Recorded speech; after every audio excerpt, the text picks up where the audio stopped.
Welcome to Daily Armor. Today we're going to be in Psalms 129. I'm going to do the whole psalm. There's not one part of it that I didn't enjoy this morning.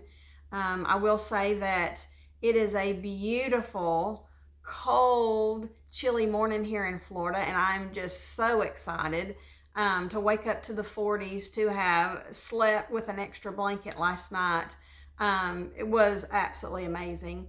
The breathing is, is wonderful. So this Carolina girl is so excited to see and feel some cool weather here in Florida. So I know it won't last. It'll be back in the 70s and back in the 80s in just a few days. And I'm thankful for that as well, because as much as I love the cold, I love to soak up the sun as well. So I'm very, very blessed. I will say also that I am blessed, and that's what this psalm is about thanking and praising the Lord, giving him the glory due his name for the great things that he's done in my life. And yesterday I had a battle that I knew going into it. I was not able to do it. There was absolutely no way that I could do it. Absolutely no possible way that in my own willpower, in my own strength, in my own everything, that there was no way I could do it. And the pastor was I don't know what he preached last night because I was with the youth, but on the way to church, he was asking me about some scripture that had the words day by day, and give us our daily bread, and just talking about that every day. I went from every day, of needing the Lord, to every hour, to every minute needing the Lord. Never in a moment did I not need him yesterday. I was having to draw on his strength, and he came through for me every single minute, every single time that I was in the midst of the battle, and in myself I wasn't able. And then I'm telling you, he helped me so much. He helped me so much, tremendously. Got through the day because of him. Got through the day because of him. And so today I've just excited. And what it makes me do is it makes me think, hey, I can do that again, because I didn't do it. I didn't do it. He did it. And he'll do it again and again and again, day by day, every day, going in the strength of the Lord. I'm put on my whole armor every day, but then I'm still trying to take my power into consideration. I'm still apt to put my 2 cents worth in, and he wants me to get rid of all that. He's got some wonderful things in store for me and in store for you, and he wants us to just give it all up over to him, every bit of it. I gave him my heart 22 years ago, over 22 years ago. I want to give him my everything. I don't want to hold anything back. And sometimes we hold a little bit back, and that's a defense mechanism. And I will say that I was very defensive, and prone to be very defensive. You can ask most anybody in my family, and I am very, very defensive. But God has really, really done a great wonder in my life to remove that defense mechanism, and he's helped me tremendously with it, just to really, really let go and let the Lord do some things, to really, really. It doesn't get me out of things, because I'm gonna be busy, but expecting some results and thinking and not getting them, and thinking I did something wrong, thinking that it's somewhere on my part, that I could have done better, that I could have done more, that if I would have done this, if I would have done that, then they wouldn't have left. Always feeling like, why, always having a struggle with getting left. And I know where that comes from, and that's okay. Because God said he's never going to leave me, never going to forsake me. And others come and go, and most of the time, there's people that I just think, these people are here to stay, and they're never going anywhere. And maybe I took that for granted, I don't know. But when I look back and then they leave, and then I'm like, what did I do wrong? I still go back to that. What did I do wrong? I should have been a better this or that, or, how could I do better? And God is showing me it's not about what I can do, but I just have to let him do some things. And he brings people in and he brings people out, and he does it his way. And there's not anything I can do about it. I can't change people. I can't even change myself. And yesterday, I knew I couldn't change myself. Yesterday, I knew that I couldn't do some things. And God did it. He helped me. I went in the power of his strength, in his might. And I'm just so thankful. I'm so grateful. And this morning, I just could not wait to get up, and I could not wait to get my Bible open.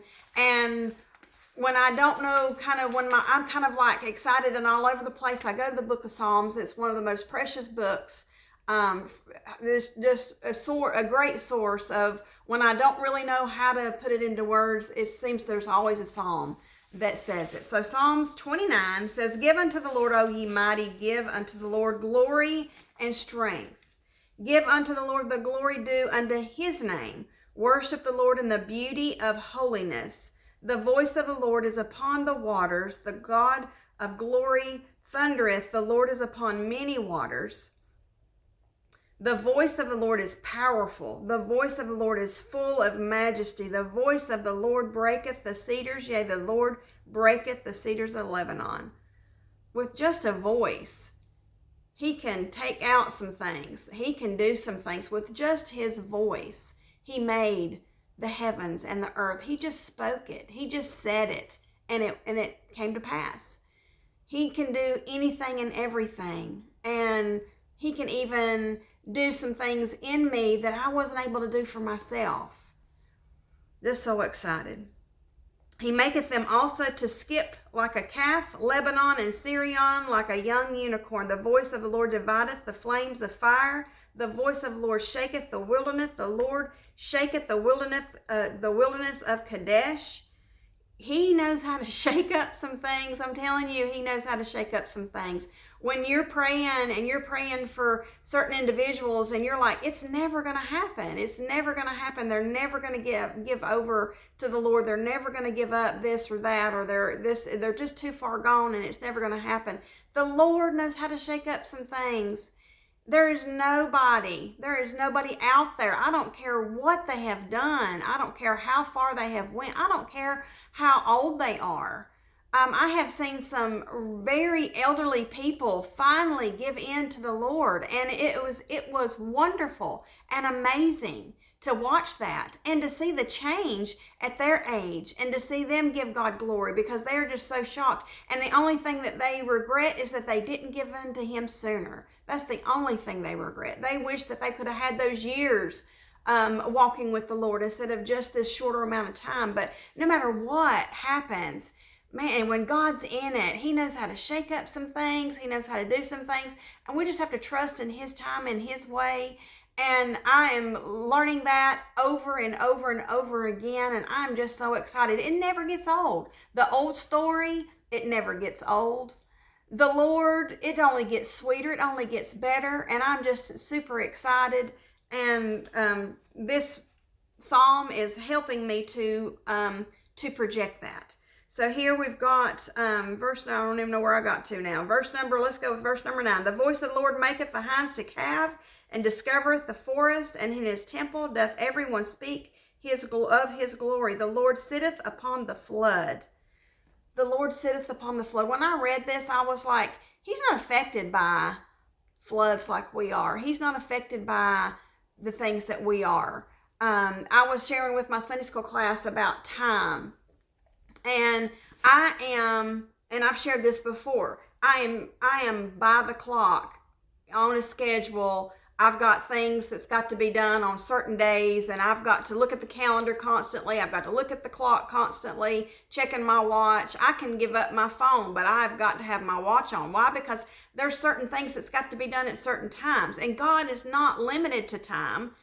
And I've shared this before. He's the one that tells the time when it's time. And I just love that. When that dawned on me, I was just like, that is so good. God, you are so good, because you tell the time when it's time. You tell it. You tell the time when it's time. And I'm just like, That is so exciting. It's not my time, but my time is the wrong time. God's time is always the right time, and He's always on time. Always on time. And man, I am so excited. Oh, the Lord sitteth upon the flood. He sitteth upon the flood. Do you get that? Flooding would mess me up. I would be having to swim. I would be having to sandbag the house and sit on top of the roof if it got too high. And then if it got higher than the roof, I would be out there wading around and looking for something to float on. I would be looking for help. God doesn't need that. He doesn't need that. That flood's not affecting Him that way because He's the one in control. He loses no power. He loses no glory. He loses nothing. He loses nothing when things happen. We are affected, but God's not affected. And if God's not affected, He's saying that you don't need to be affected. You don't need to let those things tear you up to where you feel like you can't go on anymore. You don't need to let those things stop you from moving forward, because it doesn't stop the Lord. Therefore, if it doesn't stop the Lord and He lives within me, then it doesn't have to stop me. I just need to give in to Him. So I'm just excited. The Lord sitteth upon the flood. Yea, the Lord sitteth King forever. He's the final say. He's the final say. Brother Tony Evans was preaching a series of messages, and I only heard the last of it, and I'm going to order the whole series of it. And he's talking about, it's talking about the kingdom, and it's talking about government and God ruling, and it's a lot of good information that we need in today. And we need to remember that no matter what in the world is going on in the world, God is king. He is king, and He is in control of all of it, and He is the ultimate. And all this other little stuff is just, it's part of things that maybe He allows, or maybe He wants us to stand up as a Christian and get into politics and get into city councils and get out there and make a difference and let our voice be heard and don't sit quietly. He shared something that I didn't know, and it was about the Holocaust. And he said that, just like I said, I just caught the end of it, but he said something that really made me think. He said that whenever Hitler had rounded up a bunch of the Jews, and he would put them on trains and they were shipping them off to the concentration camps, that they would be going through, if you think about where train tracks are, they're through towns, and along some of these towns were going to be churches, and these people are crying for help. They are screaming for help.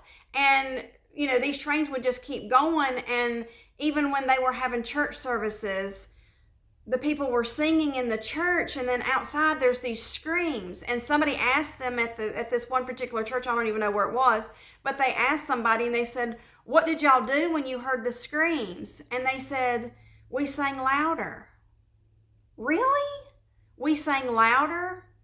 Are we going to sing louder? If it gets loud, does that make everything okay? If we just sing real loud, if we just do this big production and we can't hear what's going on outside, can we just pretend that nothing's happening? No. God's saying, make your voice be heard and don't fear and don't worry about things, because He's the Lord that can do all kinds of things. That cedar, that tree that's being talked about, that the Lord can just do whatever He wants to. That's hard wood. That's a strong tree, and it's powerful, but not more powerful than the Lord. Not more. The floods that they come and they roar and they rage and they're terrible.